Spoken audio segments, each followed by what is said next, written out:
the idea that we created ISIS by going into Iraq, that's also just delusional. Look, ISIS got started through funding from our friends and allies, because as people will tell you in the region, if you want somebody who will fight to the death against Hezbollah, you don't put out a recruiting poster and say, you know, sign up for us, we're going to make a better world. You go after zealots and you go after these religious fundamentalists. That's who fights Hezbollah. I mean, it was very clear what we were going to face. Well, I admire your frankness on this subject. Very clear what we were going to face. Let me just, before we move on, just to clarify once more, you are basically saying that even in government at the time, you knew those groups were around, you saw this analysis, and you were arguing against it, but who wasn't listening? I think the administration. The administration turned a blind eye to your analysis. I don't know if they turned a blind eye. I think it was a decision. I think it was a willful decision. We have been fighting alongside al-Qaeda, fighting alongside ISIS. ISIS is now emboldened in 2 countries. But here's the anomaly. We're with ISIS in Syria. We're on the same side of the war. We have gone full circle from opposing al-Qaeda, which sent 3,000 Americans to a flaming death on 9/11, complete circle to where we now supply them, we arm them, we finance them, and it's all coming with the approval of the highest authorities in the United States government. There are no moderate rebels. The notion is a fantasy. They do not exist. And yet, I think yesterday, Secretary Kerry was out there saying, well, we've got to help the moderate rebels. The moderate rebels are al-Qaeda, who flew the jets into the Twin Towers, and today these are the moderates. Right. They already reject ISIL. Do you know any major Arab ally that embraces ISIL? I know major Arab allies who fund them. So with the additional steps I ordered last month, we're speeding up training of ISIL forces, including volunteers from Sunni tribes in Anbar province. Many of you are asking me, why on earth am I voting or planning to vote for Hillary Clinton? Hillary Clinton is described already. The meeting in the White House over 2 years ago, everyone in the national security team recommended arming ISIS. مسؤولين أمريكيين دبلوماسيين عسكريين وأمنيين موجود هذا في وسائل الإعلام شو عم بيقولوا؟ نحن عملنا داعش لنضرب فيها محور المقاومة، لنقاتل فيها حزب الله. داعش يعني مين؟ يعني داعش وجبهة النصرة وكل هذا الخط التكفيري، لأنه نصرة وداعش خلاف تنظيمي. يعني لما اجوا وبلشوا يقاتلوا بسوريا ما كان في داعش ونصرة.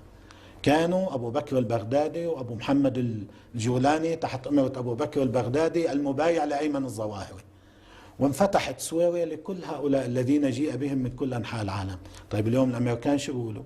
نحن عملناهم لنقاتل فيهم حزب الله ونقاتل فيهم المقاومة.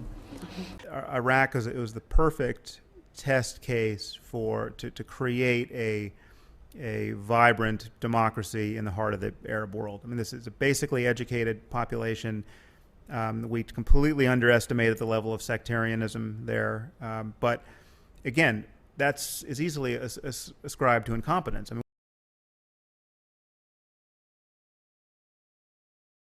do you think that the U.S. or UN forces should have moved into Baghdad? No. Once you got to Iraq and took it over and took down Saddam Hussein's government, then what are you going to put in its place? That's a very volatile part of the world, and if you take down the central government in Iraq, you can easily end up seeing pieces of Iraq fly off. Part of it the Syrians would like to have to the west. Part of eastern Iraq the Iranians would like to claim, fought over for 8 years. In the north you've got the Kurds, and if the Kurds spin loose and join with the Kurds in Turkey, then you threaten the territorial integrity of Turkey. It's a quagmire if you go that far and try to take over Iraq. If you take out Saddam's regime, I guarantee you that it will have enormous positive reverberations on the region.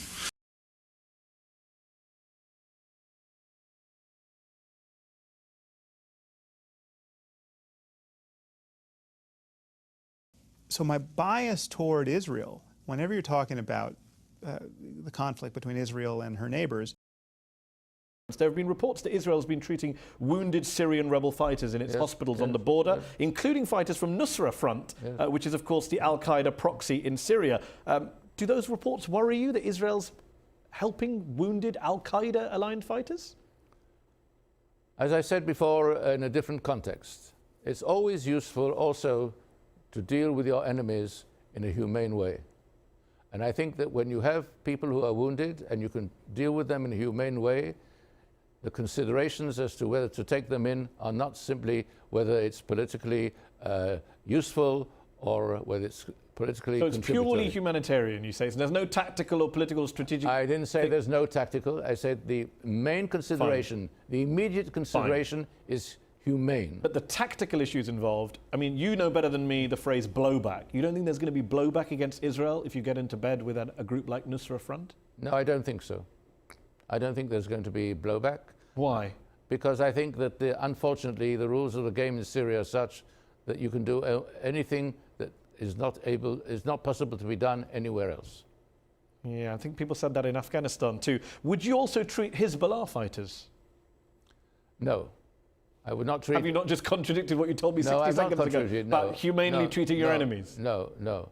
I think as far as Hezbollah fighters are concerned, with them we have a different account. So let me be clear, you're happy to treat al-Qaeda fighters, but not Hezbollah fighters? We have a different account with Hezbollah, a totally different account, because Hezbollah has carried out the type of actions against us which preclude us from going into what the al-Qaeda has done.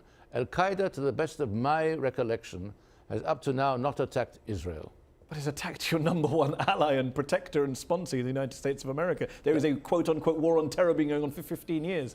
The war in Syria is a war to expand Israel.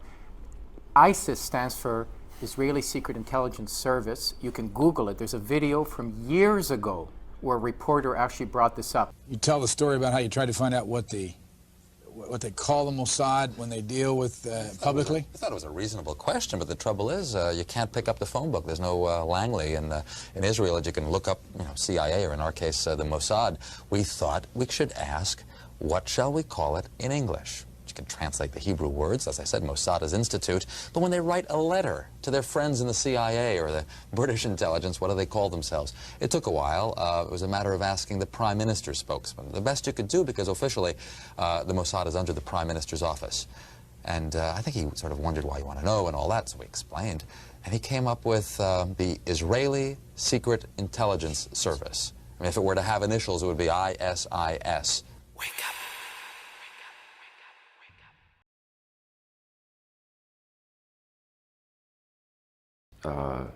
That ISIS, is funded by Saudi Arabia and Qatar, the governments of Saudi Arabia and Qatar.